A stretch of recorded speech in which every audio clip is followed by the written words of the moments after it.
We are dedicated to covering immigration raids and their impact on our communities. Today, that impact in Oxnard as federal investigators faced an angry crowd while serving arrest warrants. And one person was arrested, another is still on the run. CBS LA reporter Rachel Kim tells us it's all connected to a raid that happened in July. ICE go home! ICE go home! An early morning face-off between protesters and federal officers after immigration enforcement activity at this home on North A Street in Oxnard. They left throwing bombs, pepper spray. It sounded like a war zone. I was inside the house and I still have pepper spray in my throat. This is not okay. The U.S. Attorney's Office says Homeland Security agents executed a search warrant there and tried to arrest two people charged with conspiracy to impede or injure a federal officer during the Glass House Farms enforcement operation in Camarillo in July. Authorities say the two are active members of VC Defensa, a Ventura County-based rapid response network. One of the suspects, Carrillo, was arrested at the scene as he attempted to flee from law enforcement.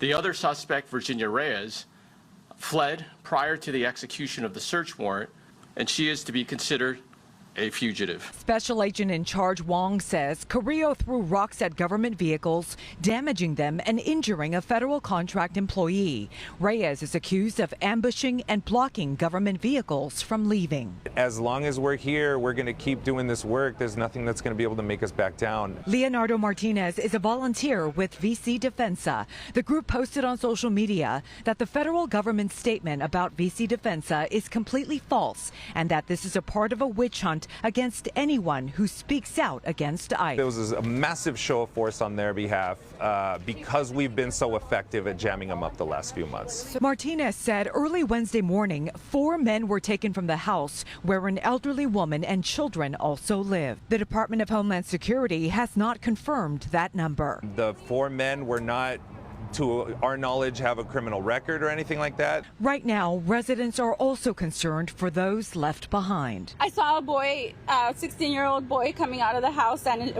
he lived in the house, and he said that his parents had been taken. He does not have family. He was left with a neighbor. Rachel Kim, CBS LA. Federal investigators searching for more than 24 suspects accused of attacking agents during immigration protests. Our Jeff Nguyen reports the manhunt involves suspects who set Waymos on fire and threw scooters at CHP officers. Nothing will stop us.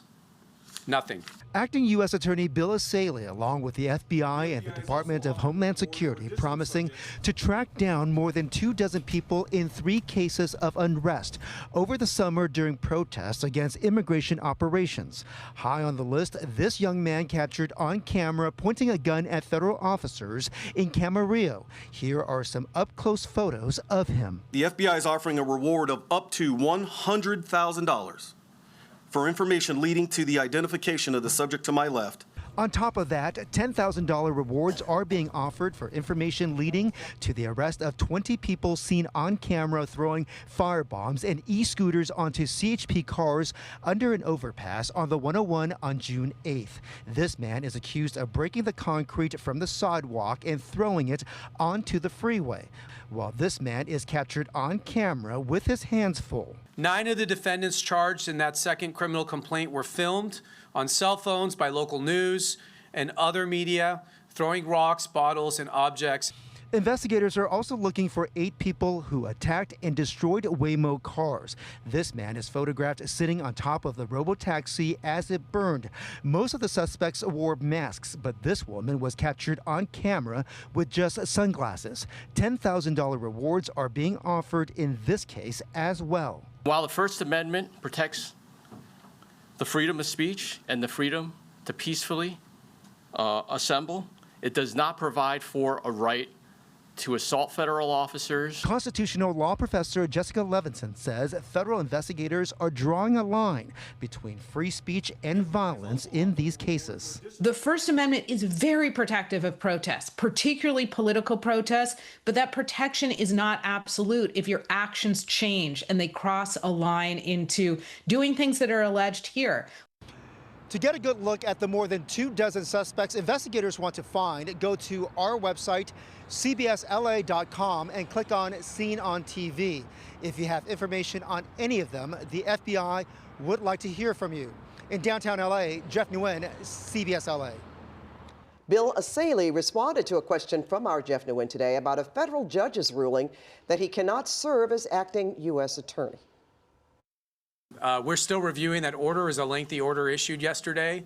I'll just say we're less concerned with titles, and we're more concerned with the authority of my position to be able to run this office as the chief federal law enforcement officer of this district. And so I think the judge has made clear, regardless of my title, I have the authority to run this office, to serve at the direction and delegation of the Attorney General and the President, and there's no question on that authority. So we're navigating the order. We'll figure out my title, but for now, nothing effectively changes.